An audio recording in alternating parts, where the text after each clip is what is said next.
तो आज हम लोग फंक्शन का पार्ट 3 पढ़ेंगे। टॉपिक है dependent and independent variable. Function में जो वैल्यू दिया था, जो वेरिएबल दिया रहता था, दो तरह के होते हैं। फंक्शन में जो वेरिएबल में दो तरह के होते हैं, डिपेंडेंट एंड इंडिपेंडेंट वेरिएबल। किसको डिपेंडेंट बोलेंगे और किसको इंडिपेंडेंट बोलेंगे, इसका हम लोग समझेंगे। तो देखिए, let A be the area and R be the radius of a circle. एक सर्किल है जिसका एरिया को आर से डिनोट कर रहे हैं, जिसका एरिया को ए से डिनोट कर रहे हैं और रेडियस को आर से और एरिया को ए से डिनोट कर रहे हैं। Since a of a circle dependent upon r, a है डिपेंड कर रहा है आर पर, and corresponding to each value of r there is one and only one value of r. Their function a is a function of r. This is written है, इसको हम लोग लिखते हैं a equal to fr और a equal to gr और a equal to hr। और function को हम लोग f से भी लिखते हैं, g से भी लिखते हैं, h से भी लिखते हैं।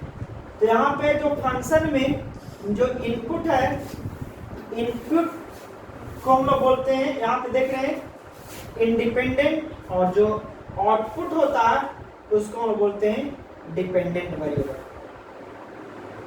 इंडिपेंडेंट को एक और नाम होता है आर्गुमेंट। यहाँ पे इनपुट आर है, इसलिए आर को इंडिपेंडेंट बोलेंगे। जो इनपुट होगा उसको इंडिपेंडेंट और जो आउटपुट होगा उसको डिपेंडेंट वेरिएबल बोलते हैं। कहने का मतलब है, यहाँ एक सर्किल दिया हुआ है इस तरह से,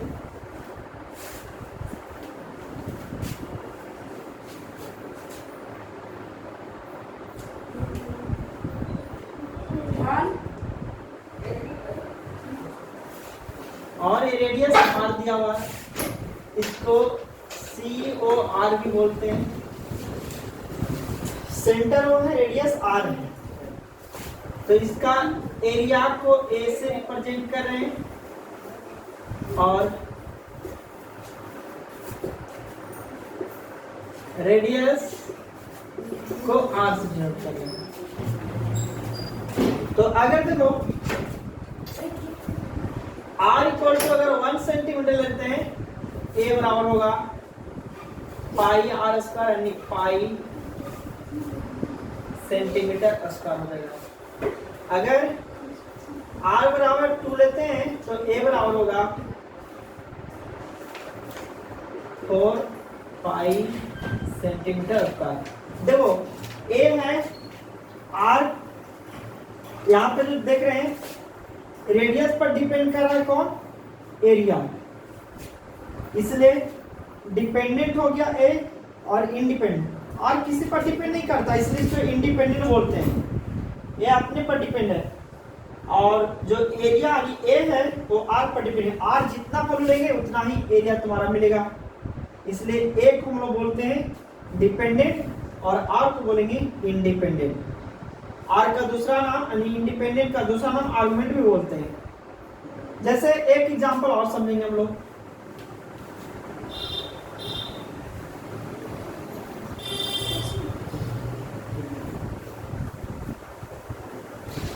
देखो भी यहाँ लिखा हुआ है वॉल्यूम ऑफ कोन।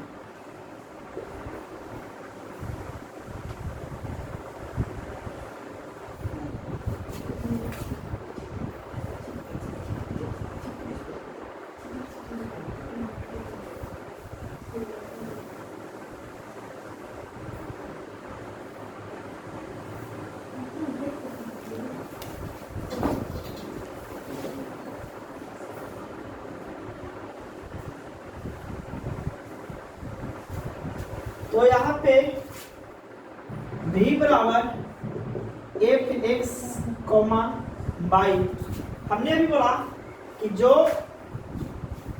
एक इनपुट एक आउटपुट, तो इसमें जो x, y है जो यहाँ पे दिख रहा है इनपुट हो गया,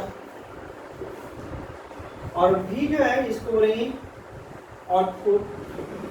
जो इनपुट आता है उसको हम लोग बोलते हैं इंडिपेंडेंट। तो x, जो y तुमको दिख रहा है यहाँ देखो लिख दिया है x, y इंडिपेंडेंट।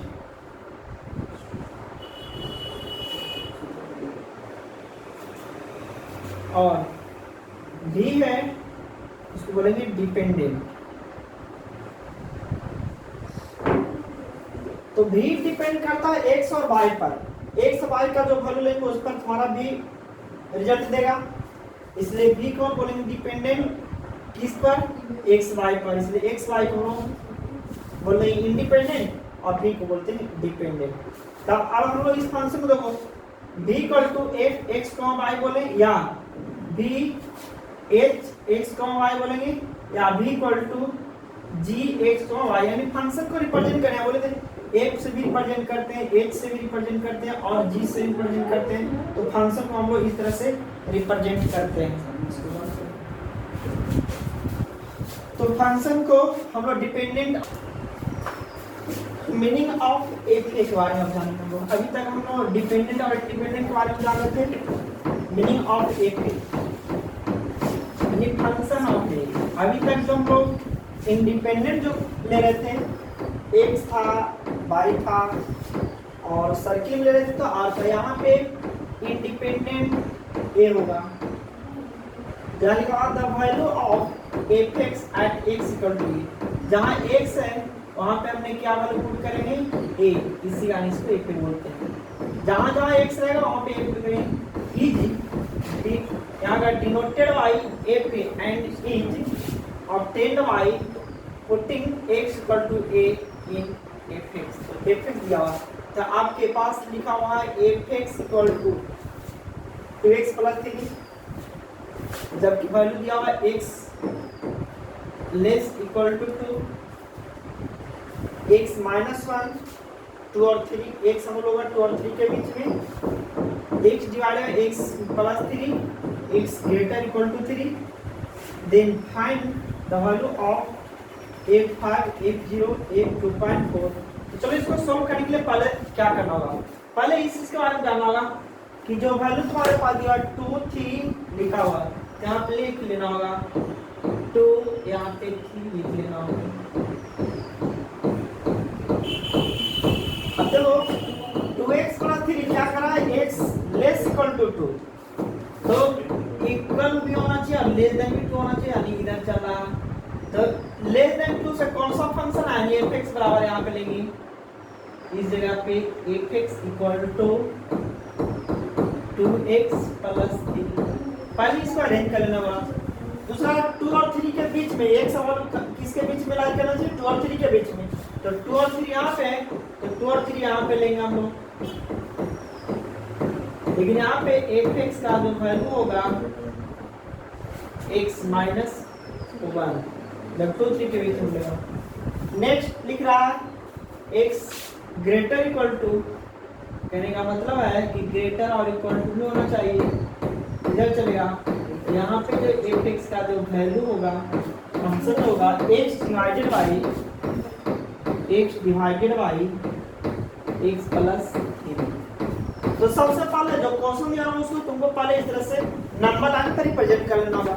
तो नंबर लाइन पर मैं रिप्रेजेंट कर लिया, वो क्या किया, पहला करा था x लेस इक्वल टू 2, तो देखो x इक्वल टू 2 और लेस देन 2 इधर आया। तो इधर आने पर लेस देन 2 से कौन सा फंक्शन है, 2x प्लस 3, देखो 2x प्लस 3 दिया इसमें, दो से इधर वाला। फिर करा 2 से 3 के बीच में एक सा वैल्यू जो होगा 2 और 3 के बीच में, तो 2 और 3 के बीच में जो वैल्यू लिखा fx और fx का जो वैल्यू होगा उसके बीच में x माइनस 1 होगा। थर्ड क्वेश्चन इसी में डाल दिया x ग्रेटर इक्वल टू 3, तो x greater equal to 3 greater than 3 equal to 3, तो यहाँ पे लिया ग्रेटर इधर चलेगा। तो उसके लिए फंक्शन जो दिया हुआ x divided by x plus 3। अब क्वेश्चन पूछा then find the value of f5। तो पहला क्वेश्चन f5 निकालना है।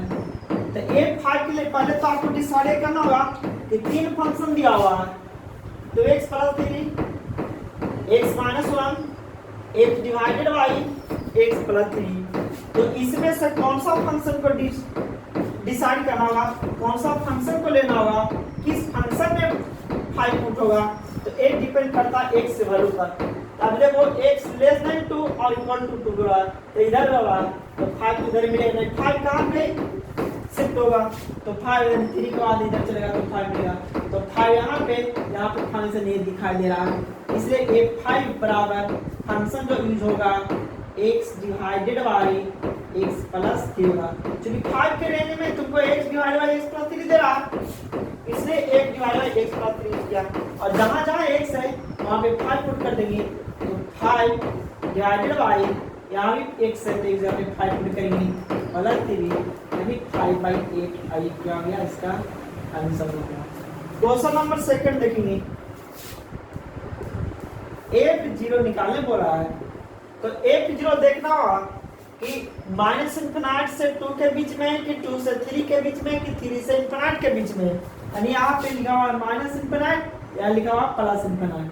तो देखना होगा माइनस इन्फिनाइट से 2 के बीच में जो फंक्शन लाइज कर रहा है 2x प्लस 3, और 2 से 3 के बीच में x माइनस 1, और 2 से इन्फिनाइट के बीच में जो फंक्शन लाइज कर रहा है x divided by x plus 3। तो यहाँ पे लिखा हुआ f0, तो f0 किस रेंज में, माइनस इन्फिनाइट से 2 के बीच में, 0 कहीं ना कहीं एक होगा 0, तो 0 इस पर रिप्रेजेंट नहीं करना 0 को, लेकिन 0 इसी रेंज में होगा। जब इस रेंज में 0 होगा तो उसके लिए कौन सा फंक्शन यूज करना होगा, 2x प्लस 3। यहाँ पे लिखिए इसके लिए 2x प्लस 3, जहाँ x है वहाँ पे 0 पुट कर दो, 2 × 0 प्लस 3 इक्वल टू 3, ये इसका आंसर हो जाएगा। क्वेश्चन नंबर थर्ड में हम लोग देखेंगे, तो थर्ड में क्वेश्चन आ रहा है f2.4। अब देखना 2.4 तुम्हारे पास इस नंबर लाइन पर 3 इंटरवल दिया हुआ है, तो 3 इंटरवल में किस इंटरवल में 2.4 लाइज कर रहा है, ये तुम्हारा काम है कि कहाँ पे डिसाइड कर रहा है।